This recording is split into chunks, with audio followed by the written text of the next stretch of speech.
اگر آپ انڈیا میں رہتے ہیں تو آپ ہر روز کہیں نہ کہیں ٹاٹا کمپنی کی چیز یوز کر رہے ہیں۔ اگر آپ کار پر ٹریول کرتے ہیں تو ٹاٹا موٹرز، اگر آپ پلین سے ٹریول کرتے ہیں تو وسٹارا ایئر لائنز اور ایئر انڈیا، اگر آپ ہوٹل میں رکتے ہیں تو تاج ہوٹلز، اگر آپ کپڑے پہنتے ہیں تو ان کا اپنا برانڈ ہے، اگر آپ جویلری پہنتے ہیں تو اس میں بھی ٹاٹا انوالوڈ ہے، اگر آپ چائے پیتے ہیں تو ٹاٹا ٹی، یہاں تک اگر آپ نمک یوز کرتے ہیں تو وہ بھی ٹاٹا سے انوالوڈ ہے۔ Welcome to our channel.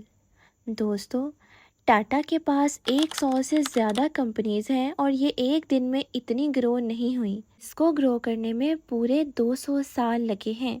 Tata کی کہانی شروع ہوتی ہے 1822 میں، جب ایک لڑکا جس کا نام نصر وانجی ٹاٹا تھا، یہ 20 سال کے ہوئے تو گاؤں سے شہر شفٹ ہو جاتے ہیں تاکہ یہ اپنا کوئی کاروبار شروع کر سکیں۔ انہوں نے کاٹن کا بزنس شروع کیا اور انہوں نے انشور کیا کہ بزنس سے جتنا بھی پیسہ آتا ہے یہ اپنے بیٹے کی تعلیم پر خرچ کریں گے، اور یہ کوئی کمپرومائز نہیں کرنا چاہتے تھے۔ انہوں نے اپنے بیٹے جمشید جی کو انگلش ایجوکیشن دلوائی۔ جب جمشید جی کی پڑھائی مکمل ہو گئی تو انہوں نے ان کو ہالینڈ بزنس ایکسپینشن کے لیے بھیج دیا۔ جمشید جی ٹاٹا 1855 کو اپنی وائف اور اپنے بیٹے کو لے کر ہالینڈ چلے گئے تاکہ وہاں ایک بزنس آفس کھولا جائے جو بزنس ایکسپینشن میں مدد کرے، اور یہ ڈیسیژن ان کے لیے اچھا ثابت ہوا۔ جمشید جی نے علیحدہ علیحدہ 3 کانٹیننٹس پہ کام کیا، انڈیا میں کئی کاٹن ملز کھولیں اور اس کے ساتھ ساتھ انڈیا میں پہلی سٹیل مل کھولی، اور انڈیا کا پہلا الیکٹریسٹی ہوٹل کھولا جس میں بجلی آتی تھی، اور اس ہوٹل کا نام ہے تاج محل ہوٹل جو کہ ممبئی میں ہے۔ سال 1904 میں جمشید جی اس دنیا سے رخصت ہو گئے۔ اس کے بعد آتے ہیں جمشید جی کے اپنے بیٹے جو انہی کے پروجیکٹس کو آگے بڑھاتے ہیں، جن کا نام دوراب جی ٹاٹا تھا۔ سال 1910 تک سٹیل مل کی کنسٹرکشن پوری ہو چکی تھی اور اسی کے ساتھ اس میں پروڈکشن ہونا شروع بھی ہو گئی تھی۔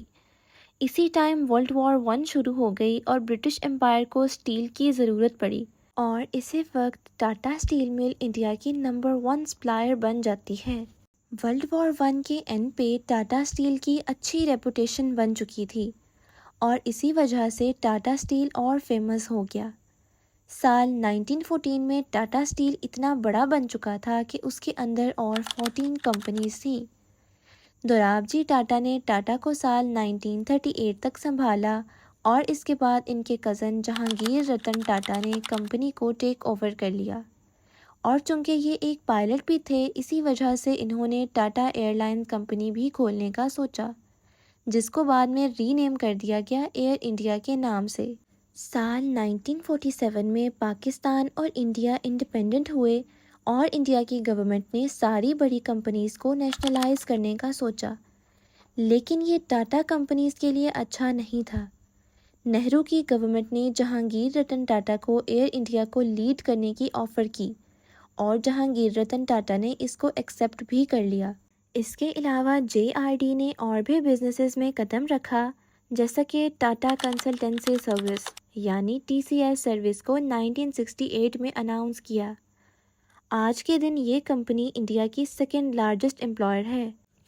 اس کے علاوہ cancer research and treatment centre, salt کا بزنس، الیکٹرانکس کا بزنس۔ JRD 52 سال چیئرپرسن رہے، اور اس سال تک ٹاٹا گروپ کے اندر 95 کمپنیز ہو چکی تھیں۔